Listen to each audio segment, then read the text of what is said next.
today's video, I am going to show you the travel cake.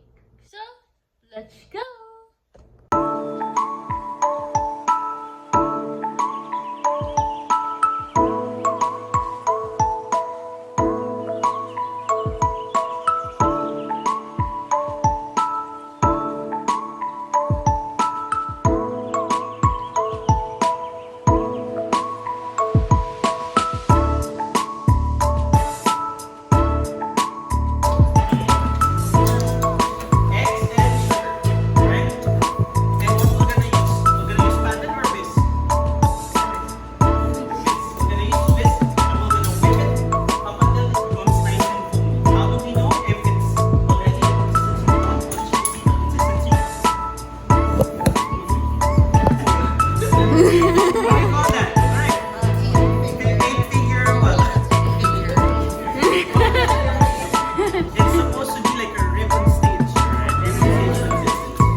It should be aerated enough that it goes onto on top of the surface without it mixing, and it should be light and fluffy, right? So we'll start with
this kind of cakes, you're not limited to making it butter, all in.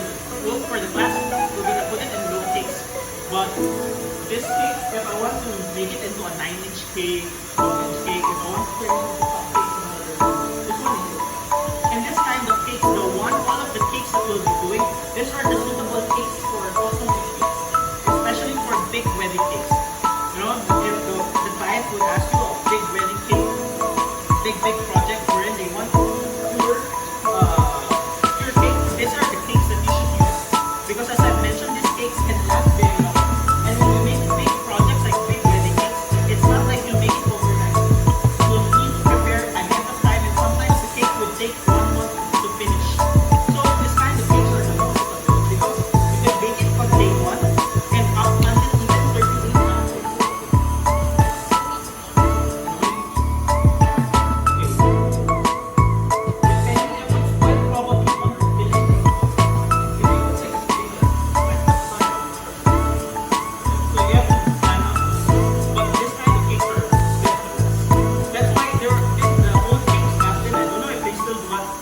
The wedding cakes back then, the top here, the bride and groom would preserve it and eat it only a year after. That's why these cakes are so good. Right? Nice. And so you could check.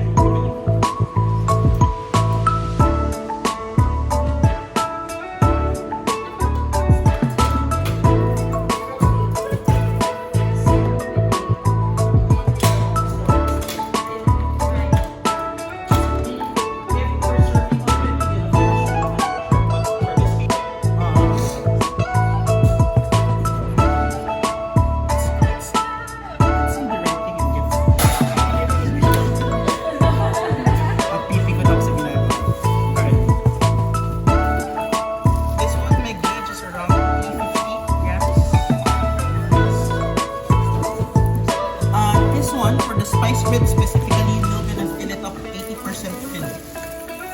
Why? Because the spice bread doesn't rise as much. Because it's very heavy with the amount of honey and the amount of the ingredients. Hindi siya ganun ka-level. 80% filled.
then your butter would eventually set. And instead of having a nice smooth layer, this one is too thick. Don't have much control.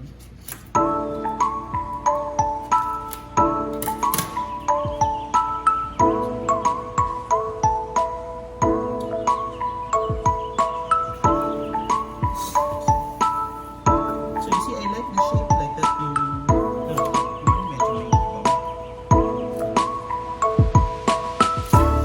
Then afterwards, we'll then twist it back again. Twisting it, we're gonna coat it with chocolate.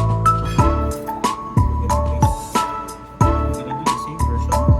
We're gonna do like a caramel colored one. But this time, with a little bit of dark chocolate.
Cherry filling is something that is very flavorful. We don't want a lot of this. So 50% below only.